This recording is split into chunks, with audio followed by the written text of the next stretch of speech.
ஜூலை 10 புனித அமல்பர்கா. பெல்ஜியம் நாட்டின் பிராபண்ட் பகுதியில் பக்தி மிகுந்த கிறிஸ்தவ குடும்பத்தில் பிறந்தார் அமல்பர்கா. இளமையிலேயே இறைவனை தேடிய அமல்பர்கா தான் புனித தன்மையோடு வாழ்ந்தது மட்டுமல்லாது மற்றவர்களுக்கு மறைக்கல்வி சொல்லிக் கொடுப்பதிலும் ஜெபம் செய்வதிலும் தன் சகோதர சகோதரிகளோடு இணைந்து இறை புகழ் பாடுவதிலும் அதிகம் ஈடுபட்டார்.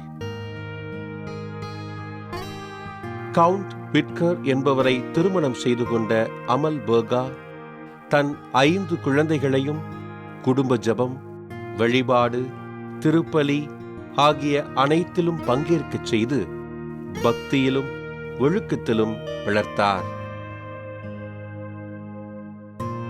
பக்தியில் வளர்ந்த எமபர்ட், ரெய்னல்டிஸ், ஃப்ரைல்டிஸ், எர்மலிண்டிஸ், குடுல்லா ஆகிய அமல்பர்காவின் 5 குழந்தைகளும் புனிதர்களாக உயர்த்தப்பட்டிருக்கின்றார்கள்.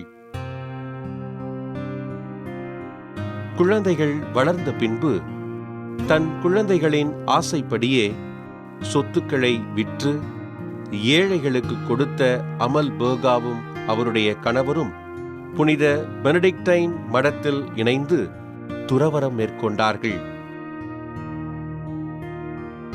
மடத்தில் எளிமையான உணவுண்டு ஜெபத்தில் இணைந்திருந்த அமல்பர்கா மக்களுக்கு நற்செய்தி அறிவித்தும் அவர்களின் வாழ்வாதாரம் உயர பணக்காரர்களிடம் பிச்சை எடுத்து உதவியும் வந்தார்.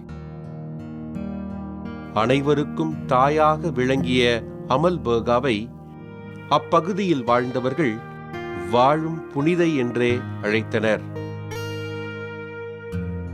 பலரின் மனமாற்றத்திற்கு காரணமான புனித அமல்பர்கா கிபி 690 ஆண்டு ஜூலை மாதம் 10ஆம் நாள் இவ்வுலக வாழ்வை நீத்தார். புனித அமல்பர்காவின் திருவிழாவினை கொண்டாடும் நாம் நம் குடும்பங்களையும் இறைவனுக்கு அர்ப்பணித்து வாழ்வோம்.